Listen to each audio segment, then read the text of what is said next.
Hey there, in this video we'll talk about Chapter 13, Basic Structure of Retirement Income. We'll get through slides 1 through 10 of Chapter 13, and there's a mini exercise in this video, more to come on that.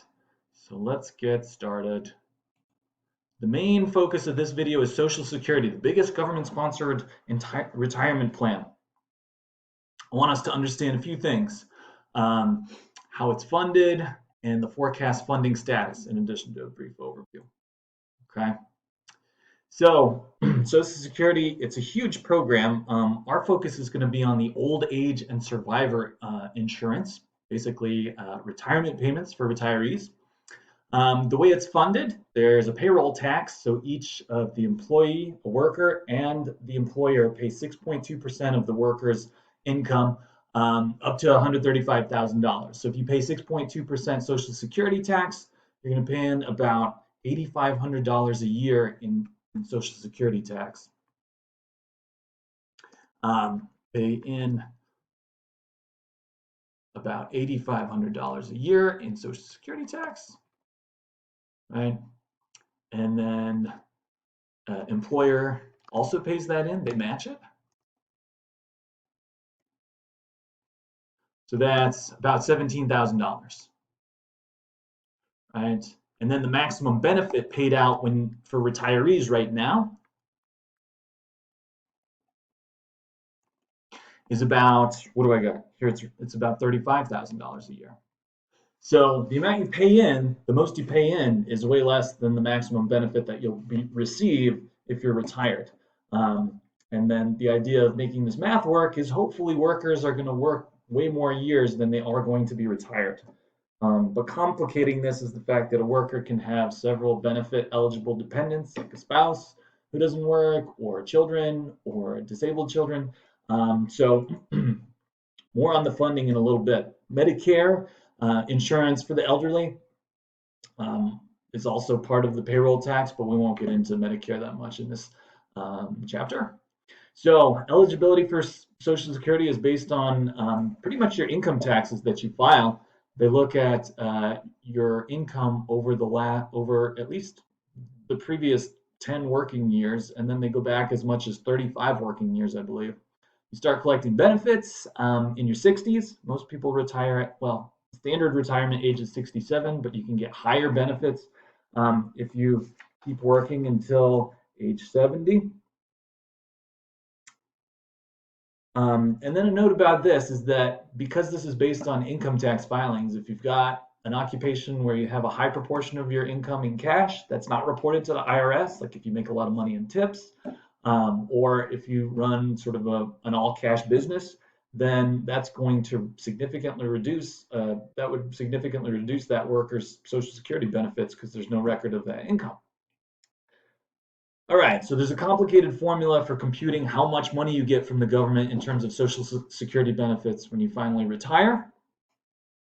It's a function of your earnings, and benefits can get paid out in addition to the worker who retires, right? Any of the dependents can receive benefits as well, as we discussed.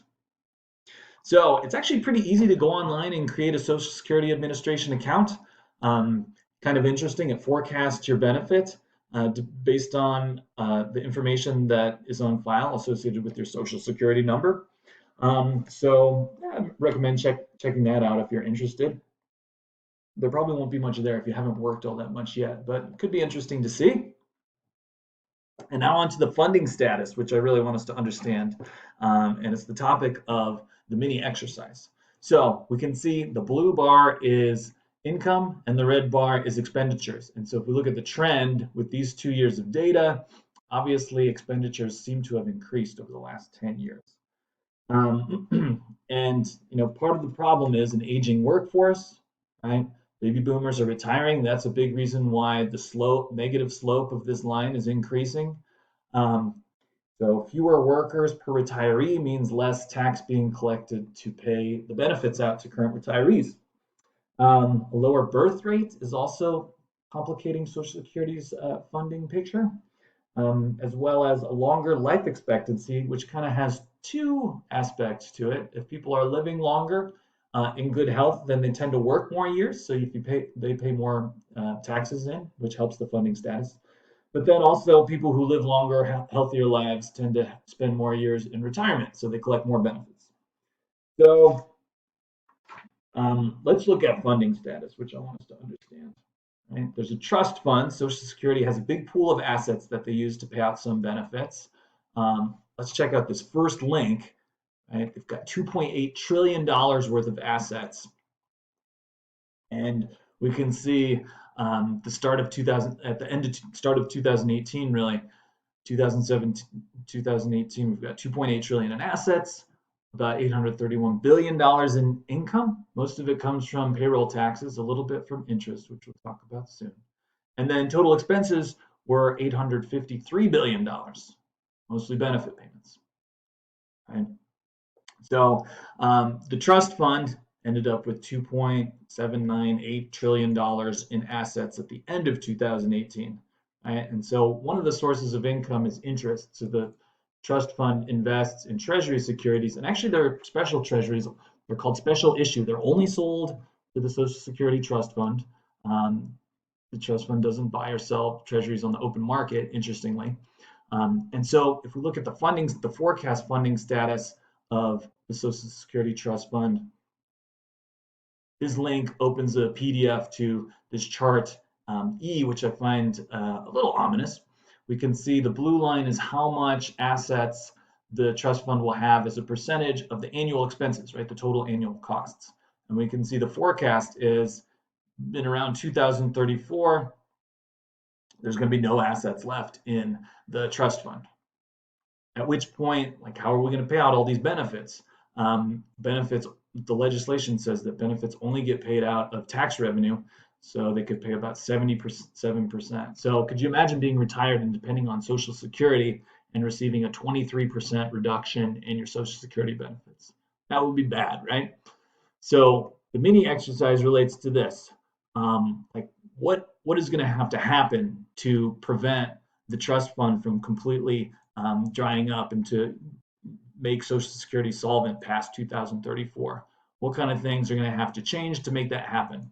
I'm curious to get your input on that. And then the other component of the mini exercise is to find an article about Social Security and its funding status, which I think shouldn't be too hard as well. So in the next exercise, the next video, we're going to take a look at defined benefit and defined contribution retirement plans. Looking forward to it. Thanks as always for tuning in.